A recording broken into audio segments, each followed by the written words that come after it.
باپ کی موجودگی سورج کی مانند ہوتی ہے۔ سورج گرم تو ضرور ہوتا ہے، مگر سورج نہ ہو تو اندھیرا چھا جاتا ہے۔ باپ کے سامنے اونچا نہ بولو، ورنہ اللہ تم کو نیچا کر دے گا۔ اگر تم 70 سال تک طواف کعبہ کر کے اس کی نیکیاں اپنے ماں باپ کو ہدیہ کرتے ہو تو تب بھی اسے ایک آنسو کا بوجھ ہلکا نہیں کر سکتے جو تمہاری بدسلوکی کی وجہ سے تمہارے ماں باپ کی آنکھ سے گرے۔ وہ لفظ ڈھونڈ رہا تھا کانپتے ہونٹوں سے، وہ لفظ ڈھونڈ رہا تھا کانپتے ہونٹوں سے۔ ضعیف باپ نے بیٹے سے بات کرنی تھی۔ سیانے کہتے ہیں کہ اگر بیٹیاں نہ ہوتی تو باپ کے جنازے سناٹوں میں اٹھتے۔ گھر پہ باپ کی آواز بھی بڑی نعمت ہے، اور دروازے کے باہر باپ کی جوتیوں کا اپنا ہی رعب ہے۔ زندگی اور حالات جب کبھی بہت تھکا دیتے ہیں تو اس لمحے بابا کی یہ بات ہمت اور حوصلہ بڑھا دیتی ہے کہ میرا بچہ تو بہت بہادر ہے۔ باپ کے سائے سے بڑی دنیا میں کوئی نعمت نہیں ہے۔ بابا، آپ نے دیکھا آپ کی گڑیا اب درد چھپانا سیکھ گئی۔ گھٹیا لوگوں کے اصل چہرے دیکھ کر، منافقت اور دوغلا پن دیکھ کر پرسکون ہو گئی۔ انہیں معاف کر کے اب درد میں بھی مسکرانا سیکھ گئی۔ بابا، آپ نے دیکھا آپ کی گڑیا اب درد چھپانا سیکھ گئی۔ باپ ایک ایسی کتاب ہے جس پر بہت سے تجربات تحریر ہوتے ہیں جو زندگی گزارنے کے لیے رہنمائی کرتے ہیں، اس لیے اسے اپنے سے کبھی مت دور کریں۔ باپ ایک درخت کی مانند ہے۔ درخت خود چلتا ہے مگر دوسروں کو سایہ دیتا ہے۔ ماں کے پاؤں تلے جنت ہے، لیکن یاد رکھو باپ کی ناراضگی تمہیں جہنم میں نہ پہنچا دے۔ باپ ایک ذمہ دار ڈرائیور ہے جو گھر کی گاڑی کو اپنے خون پسینے سے چلاتا ہے۔ باپ کی ناراضگی میں اللہ کی ناراضگی ہے، اور باپ کی خوشی میں اللہ کی خوشی ہے۔ دنیا کی سب سے بڑی نعمت ماں باپ ہے۔ اگر باپ نہ ہو تو زندگی کی دوڑ میں اچھا مشورہ دینے والا کوئی نہیں ہوتا۔ اپنے باپ کا احترام کرو تاکہ تمہاری اولاد تمہارا احترام کرے، اور باپ کی عزت کرو تاکہ اس سے فیضیاب ہو سکو۔ جب کبھی تمہیں اپنے باپ کے ساتھ بیٹھنا نصیب ہو تو اپنے باپ کی باتیں غور سے سنو تاکہ دنیا والوں کی نہ سننی پڑے، اور باپ کے سامنے نظریں جھکا کر رکھو تاکہ اللہ تم کو دنیا میں بلند کر دے۔ یاد رکھو کہ باپ کے آنسو تمہارے دکھ سے نہ گریں، ورنہ اللہ تم کو جنت سے گرا دے گا۔ باپ ایک مقدس محافظ بھی ہے جو پورے خاندان کی نگرانی کرتا ہے۔ والد کی سختی برداشت کرو تاکہ باکمال ہو سکو، تاکہ خدا تم کو دنیا میں بلند کرے۔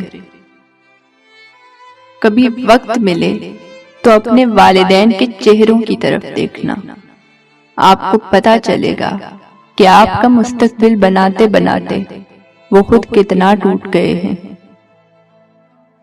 قیامت سے کم نہیں ہوتا وہ دن جس دن ماں باپ میں سے کوئی ایک نہیں ہوتا۔ اللہ پاک سب کے سروں پر ان کے والدین کا سایہ ہمیشہ سلامت رکھے، آمین۔ ماں باپ کی نافرمانی موت سے پہلے موت کا اعلان ہے۔ وہ کہنے لگے، ماں کے قدموں تلے تو جنت ہوتی ہے، باپ کے قدموں میں کیا ہوتا ہے؟ تو میں نے کہا کہ باپ کے قدموں میں ایک پھٹا ہوا جوتا ہوتا ہے جو اپنی اولاد کی خاطر رزق حلال کماتے کماتے گھس جاتا ہے۔ ماں باپ کی دعائیں تسبیح کے دانوں کی طرح ہوتی ہیں جو اپنے بچوں کے حق میں ہر وقت ہر پل تسبیح کے دانوں کی طرح چلتی رہتی ہیں۔ اللہ پاک یہ دعا مانگنے والے ہاتھ ہمیشہ سلامت رکھے، آمین۔ ایک باپ کی فریاد ہے کہ کچھ پل کے لیے ساتھ میرے راستہ طے کیا کر، کچھ پل کے لیے ساتھ میرے راستہ طے کیا کر، مر جاؤں گا ایک دن، مر جاؤں گا ایک دن، چلا جاؤں گا چھوڑ کر تجھے، جو بچی ہے زندگی لمحے کچھ میرے لیے بھی رکھا کر۔ کوشش کرو کہ کبھی باپ کے آنسو تمہارے دکھ سے نہ گریں، ورنہ اللہ تم کو جنت سے گرا دے گا۔ جلا کے پھینک دو ان ڈگریوں کو جو تمہیں تمہارے والدین سے دور لے جائیں۔ اپنے باپ کا حکم مانو تاکہ خوشحال ہو سکو۔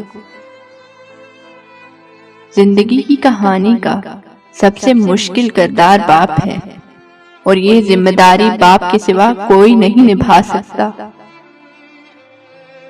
باپ کا ہاتھ اگر سر پر نہ ہو تو پھر پتہ چلتا ہے کہ کون اپنا ہے اور کون پرایا ہے، اور زمانے کی آنکھ کبھی تبھی پتہ چلتا ہے۔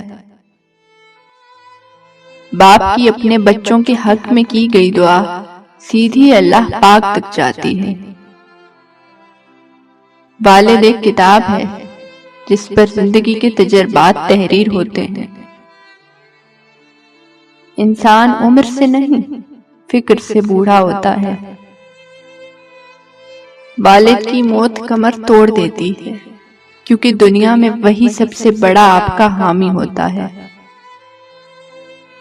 ایک عمر اپنے بیٹوں کو انگلی تھمائی پھر، ایک عمر اپنے بیٹوں کو انگلی تھمائی پھر، بوڑھے نے ایک دکان سے لاٹھی خرید لی۔ کہہ رہی ہے مجھے یہ کل کی بہو، آپ میرے میاں کا کھاتے ہیں۔ ہزاروں کی کمائی ہے مگر سب بھاڑ میں جائے، ہزاروں کی کمائی ہے مگر سب بھاڑ میں جائے، مجھے بابا کے ہاتھوں ایک 10 کا نوٹ لینا ہے۔ لڑکیاں سب سے زیادہ اپنے بابا سے اس لیے بھی پیار کرتی ہیں کیونکہ وہ جانتی ہیں کہ باپ دنیا کا وہ واحد شخص ہے جو کبھی انہیں دھوکہ نہیں دے سکتا۔ اللہ پاک سب کے سروں پر باپ کا سایہ ہمیشہ سلامت رکھے، آمین۔ ماں باپ دنیا کی ہر ٹھوکر برداشت کر سکتے ہیں سوائے اولاد کے ہاتھوں لگی ٹھوکر کے۔ اپنے ماں باپ سے اونچی آواز میں بات مت کیا کرو، کیونکہ جس دن وہ خاموش ہو گئے اس دن تم ان کی آواز سننے کو ترس جاؤ گے۔ اللہ سب کی اولاد پر ان کے ماں باپ کا سایہ سلامت رکھے، آمین۔ لکھتے لکھتے قلم ہی سوکھ گیا، میرے باپ کی تعریفوں کا بھی جواب نہیں۔ اگر ہو گود ماں کی تو فرشتے کچھ نہیں لکھتے، جو ممتا روٹھ جائے تو کنارے پھر نہیں دکھتے۔ یتیمی ساتھ لاتی ہے زمانے بھر کے دکھ، سنا ہے باپ زندہ ہو تو کانٹے بھی نہیں چبھتے۔ میرے قدم کیسے ڈگمگا سکتے ہیں، مجھے تو چلنا میرے بابا نے سکھایا ہے۔ قدر کیجیے ان ہاتھوں کی جن ہاتھوں نے ہماری بنیادیں مضبوط کرتے کرتے اپنے ہاتھوں میں لاٹھیاں اور تسبیح پکڑ لی۔ قدر کیجیے اپنے والدین کی، قدر کیجیے۔ جب رزق میں تنگی محسوس ہو تو غور کر لیا کرو کہ ماں باپ کے لیے دعا کرنا تو نہیں چھوڑ دی۔ ایک مدت سے پکارا نہیں بابا کہہ کر، ایک مدت سے پکارا نہیں بابا کہہ کر، ایک مدت سے ہوا ہے یہ لفظ رخصت گھر سے، ایک مدت سے ہوا ہے یہ لفظ رخصت گھر سے۔ یا اللہ تو اپنی رحمت سے، اپنے کرم سے، اپنے فضل سے ہمیں اس حالت میں دنیا سے اٹھانا کہ ہمارے ماں باپ ہم سے راضی ہوں۔ آمین ثم آمین۔